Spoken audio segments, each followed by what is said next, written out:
Comme j'ai pu le dire précédemment, les communications informelles sont tout aussi importantes que les échanges formels. Elles permettent d'aller plus vite, de ne pas s'encombrer avec un formalisme qui alourdit les échanges. On peut plus facilement faire des erreurs et elles ne laissent pas de traces. Cependant, lorsque ces discussions informelles aboutissent sur des éléments importants pour le projet, il est nécessaire de formaliser ceci. Cela peut être fait rapidement et simplement. Par exemple, en envoyant un email formel indiquant « Comme discuté ce jour, je note que .A, .B, .C, ainsi de suite ». Cela va permettre d'officialiser les informations que vous avez reçues ou les décisions que vous avez prises. D'une manière plus générale, en plus de donner un caractère officiel, la formalisation va permettre d'archiver plus facilement les informations et les décisions. En rangeant et classant les communications formelles, reprenant les informations et les décisions importantes, vous allez pouvoir éviter des erreurs et gagner du temps par la suite. En effet, il arrive régulièrement que l'on se repose des questions qui sont déjà apparues quelques mois plus tôt. En enregistrant les réponses à celles-ci, vous allez pouvoir retrouver les solutions de vos problèmes déjà résolus. Vous éviterez ainsi de recycler vos problèmes.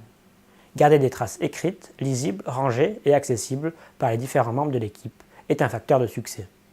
En effet, on oublie rapidement les détails après quelques temps. De plus, les personnes qui travaillent sur le projet peuvent ne plus être là dans le futur, du fait d'un congé, d'une maladie ou d'une mutation par exemple. Cette formalisation facilitera grandement le travail de remplacement si celui-ci devient nécessaire.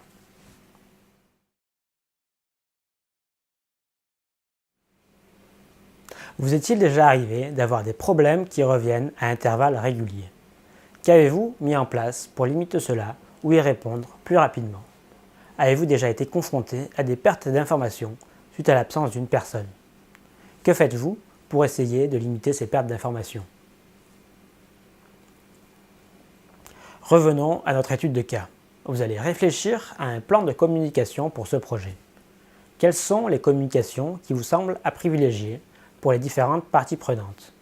L'équipe réalisant la cuisine, le personnel de service, le maire et ses adjoints, le public, les fournisseurs éventuellement, ainsi que les autres intervenants qui vous paraissent nécessaires.